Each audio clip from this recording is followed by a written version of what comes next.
Okay. Good afternoon, everybody. Y'all feeling all right? Yeah. How's PBIS? Good. Good. Who was in the gym?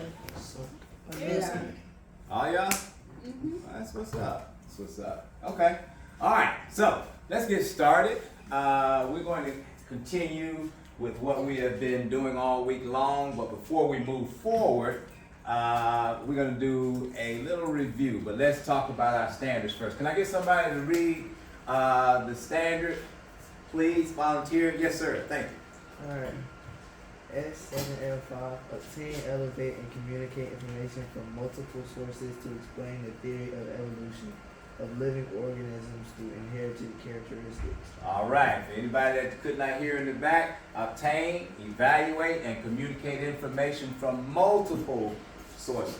Remember the multiple sources. To explain the theory of evolution of living organisms through inherited characteristics. Anybody want to tackle B for me? Yes, sir. Construct an explanation based on evidence that describes how genetic variation and environmental factors influence the probability of survival and reproduction of a species. Fantastic. You did very good, man. You projected well also, so I don't have to reread that one. What about the learning target? Yes, sir. Information based on evidence that describes how genetic variation and environmental factors influence the probability of survival and reproduction. Yes, I'm going to have to, go ahead and have a seat. I'm going to have to read that one. He talks a little bit softer. Learning target is, I can construct an explanation based on evidence that describes how genetic variation and environmental factors influence the probability of survival and reproduction of a species. All right, and last but not least, the success criteria. Can I get someone? Go ahead, please, ma'am. Yes. I can explain how natural selection leads to changing specific traits of populations over successive generations. All right, I can explain how natural selection leads to changes in specific traits of populations over successive generations. Okay, all right. Thank you very much. You guys did a great job. So let's review before we move forward. After the review, I got a little video that we're going to watch. But let's talk about some definitions, all right, and some terms here. Somebody tell me, what is this definition about? It's a process by which species change over time through the gradual accumulation of genetic variations driven by various factors that lead to the development of new traits or species. Yes, sir. Evolution, absolutely. Thank you very much. Speaking of evolution, who is credited with the theory of evolution? Yes, ma'am. Charles Darwin and Alfred Russel Wallace. Okay. Somebody give me a couple of examples of evolution in nature. Yes, sir. Whales, Whales. Why whales? because the transition of early whales from land to water occurred in a series of scientifically predictable steps. Yes, absolutely. The transition of early whales from land to water occurred in a series of scientifically predictable steps. Okay? Later on, we're going to explore why these steps, according to your workbook, are scientifically predictable. Why, in other words, did whales move from land to water? What was it that created the need for them to move from land to water where they have adapted to where they are now? Whales look like fish, right? All right, but are they fish? No, they are what? They are mammals, absolutely. So we're going to explore why they decided to do that as a species. All right, somebody give me another one. Yes, sir. A horse. Horses, absolutely. So tell me why you would say horses. The evolution of the horse can be traced from an animal the size of a dog with several toes on each foot up to the modern cow horse. Okay. So here, what he's saying is that horses used to be the size of dogs. They used to be the size of dogs. What happened? What happened? How did horses go from having several toes to having hoofs on their feet? And what was the reason for their growth? Because horses are huge now, right? Dogs are still small, right? But horses, for whatever reason, they grew. They found the need to evolve to the size that they are now. We're going to explore that also in the future. Why horses needed to grow in the way that they did. All right. Tell me what this process is. It's a process by which organisms develop traits that improve their survival, and as they reproduce in a specific environment, they are more likely to pass on those traits. Yes, ma'am. Natural selection. Absolutely, natural selection, and we're gonna contrast natural selection with artificial selection. All right, we've already done that. We're just gonna talk about it just one more time. Somebody tell me what this term is. This can be used to understand the genetic contribution to traits like height, eye color, hair texture, and intelligence. What is that? Yes, sir. Hereditability. Absolutely, absolutely. You guys have been paying attention, or you're taking great notes. Either way, that is a good thing. An example of an animal that demonstrates natural selection other than the whale and the horse is the giraffe, right? But what is it about the giraffe that was transformed or evolved into something different? Yes, ma'am. Their long necks. Their long necks. It's always, to me, I'm curious about why they grew the long necks when there were bushes they used to eat from. And I guess the trees had better fruit in them. And at some point over time, the necks grew. We need to look at that also, all right? And mutations. Mutations. Can somebody tell me what a mutation is? Yes, sir. Mutations are random changes in the organism's DNA that introduces new genetic variations that in some cases happen quite quickly. Right. Mutations are random changes. They're random changes in an organism's DNA. That only leaves us now to define what DNA is. Yes, sir.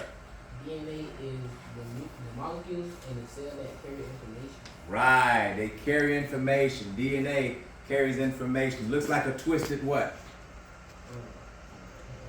Twisted ladder. DNA strand looks like a twisted ladder. Okay, you've seen them before. All right. Examples of mutations. Can somebody give me some examples of mutations? Yes, ma'am. Animals process the extra body part after birth, such as the foreleg, the polyps, kittens, and snakes with 2 legs. Okay. Yeah. Anybody ever seen an example of a mutation? Nobody? Y'all ever seen anybody with 6 fingers? Oh yeah. I know somebody in our class got 6 fingers. Yeah. I know somebody with 6 toes on both feet. She had big. I have an extra. I'm kind of scared to say the word, but I have an extra nipple right here. I do, and I knew for years I didn't know what it was, and I kept looking at it and kept looking at it, you know, and never thought that was the case until my doctor told me that's what it was, and I'm like, wow, it's like yeah. But here's the thing though. We all have multiple nipples in our body. Yes, we do. Just like cows, just like dogs, just like every other mammal, we have additional. Ours just don't show because we don't have the need for multiples, because we don't have multiple babies at a time. We don't have litters. We do not have litters. Now, if we had litters, if humans had litters, then our breasts, our torsos would look much like other animals do. Little known fact. All right. Y'all never forget that, right? Yeah, no. And then I got 3. All right, artificial selection. Artificial selection. Somebody tell me what that is. Yes, ma'am. The process in which humans intentionally influence the reproductions of plants and animals to enhance certain desired traits. Right. So who is responsible for artificial selection? Humans. All right, so we're gonna play a video here, and it goes to the contrast, the differences between natural selection and artificial selection. Okay, y'all ready? Yes, sir. All right.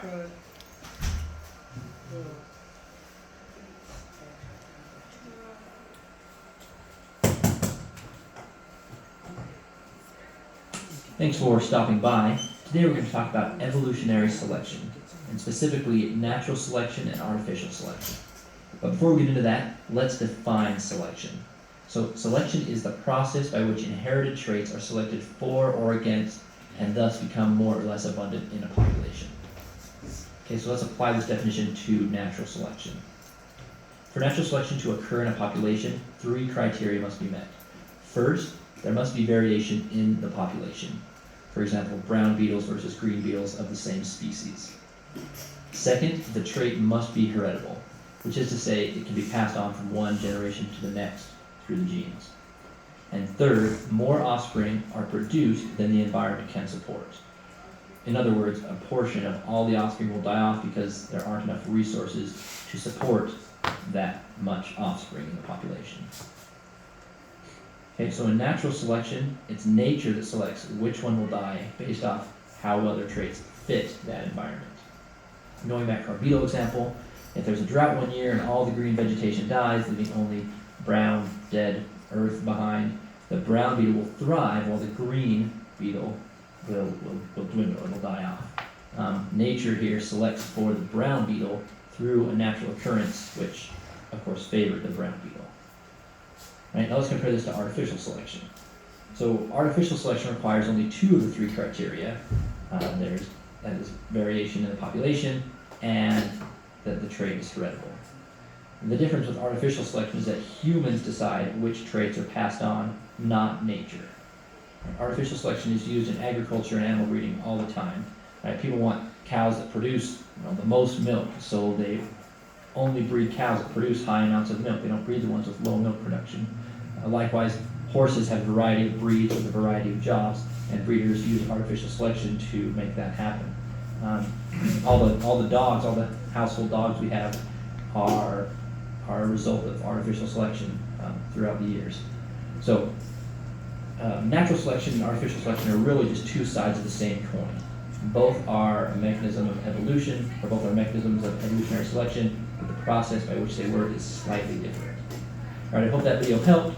If you have any questions, throw them in the comments, and be sure to subscribe to my channel for more helpful videos like this one. Thanks for catching me.